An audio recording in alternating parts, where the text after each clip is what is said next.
paliatif.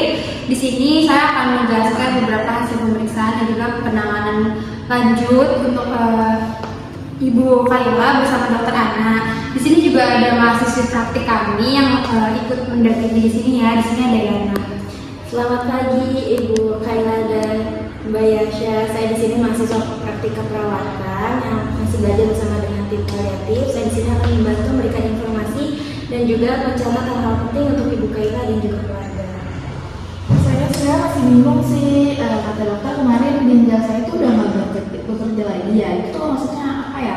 Ya Ibu, dari hasil pemeriksaan itu fungsi ginjal pada Ibu Kaila itu yaitu menurun. Jadi di mana ginjal itu tidak bisa memproduksi dengan baik racun-racun dan juga cairan yang ada di dalam tubuh ibu.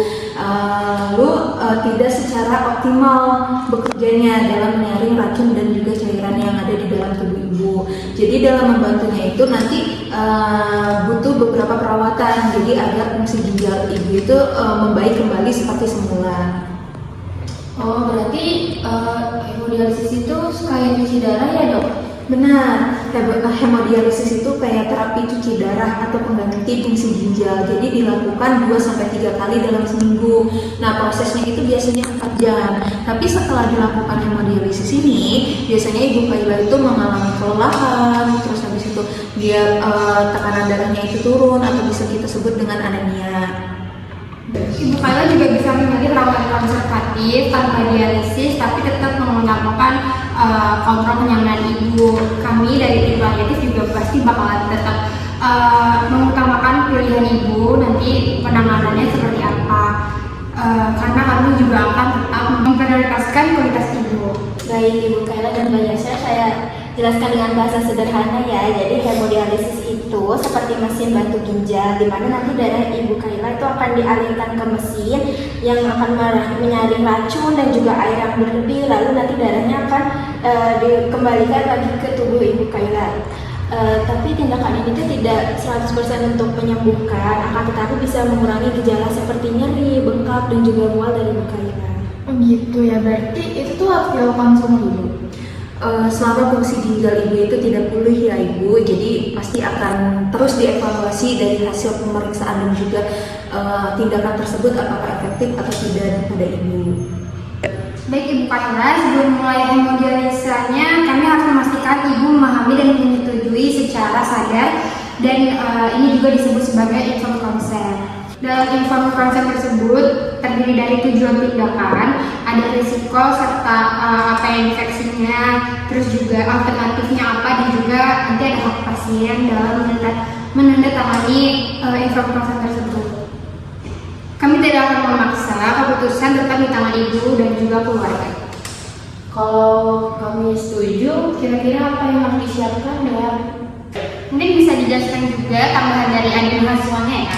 Ya, biasanya ibu akan dibuatkan akses vaskular di lengan yang dimana disebut dengan fistula. Nah, nanti itu harus dijaga kebersihannya, tidak boleh sampai tertindih dan tidak boleh disuntik sembarangan di bagian tersebut. Nah, nanti saya juga akan memberikan leaflet panduan agar Ibu Kaila dan juga Mbak Yasha lebih paham.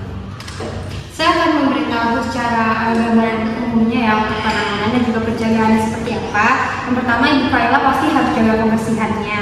Terus catat berat badan Ibu Kaila dan juga tekanan darah sebelum dan sesudah pelaksanaan hemodialisis tersebut. Terus perhatikan tanda bahaya seperti pusing, sesek, bengkak atau perdarahan pada Ibu Kaila. Jangan lupa diet rendah garam dan cairan terbatas sesuai anjuran dari dokternya ya. Dan juga jangan lupa istirahat dengan cukup. Baik, selain itu Ibu Kaila dan Mbak Yasha untuk membantu pencegahan di rumah, kita bisa melakukan dengan menggunakan tangan lawan untuk melakukan aktivitas yang berat agar aksesnya ini tidak rusak. Terus bisa mencuci tangan juga sebelum menyentuh area fistulanya tersebut. Nah, kalau misalkan ada tanda kemerahan, nyeri, gatal ataupun bengkak, itu bisa segera lapor ke perawat dan juga dokternya. Langkah-langkah kecil seperti ini itu bisa membantu ibu agar tetap nyaman dan juga aman selama terapi. Gitu, terima kasih. Saya lebih paham. Kalau gitu, nanti saya boleh diskusi lagi nggak?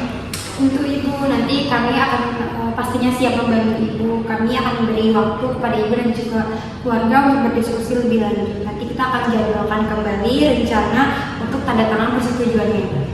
Betul, jadi ibu tidak perlu terburu-buru, ibu tenang, ibu diskusikan terlebih dahulu sama keluarga ibu, terus pikirkan lagi tuh apa dampak dan akibatnya itu bagaimana, bisa ibu pikirkan lagi, nanti kita tunggu hasilnya seperti apa.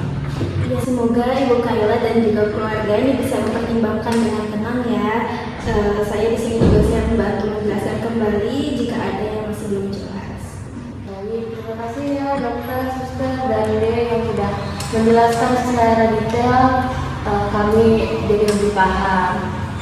Ya, sama-sama ibu, semoga keputusannya nanti yang diambil bermanfaat dan juga berguna untuk Ibu Kayla nanti ya. Kami pamit ya dokter, suster. Iya, selamat siang. Aduh, kayak kami.